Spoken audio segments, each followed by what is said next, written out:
медициналык бир шиңгел пайда сизге мынакей. Шарият бардык нерсени камтып алат. Кандайча? Жанагы бүгүн жолуккан мыкты дарыгер киши айтып атат. Кудай Тааланын мээримин караңызчы. Табиий жол менен төрөлгөн бала келечек жашоодо стресс, депрессияларга туруштук бере алат дейт. Кесарево жолу менен төрөлгөн бала көп учурда, жүздөн жүз эмес, көп учурда туруштук бере албай калат.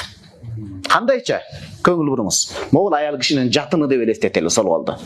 Аял кишинин жатыны болсо, бала төрөт маалы жакындаган сайын эң эле минимум жок дегенде 4 позиция, 4 орунга ар кандай образда абалда жатып анан чыгат экен да.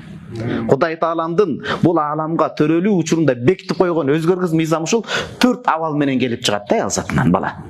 Мындай болуп, мындай болуп, мындай болуп, ошол ар бир 4 жагдай баланы чыңалтып, кайраттуу болуш үчүн керек экен.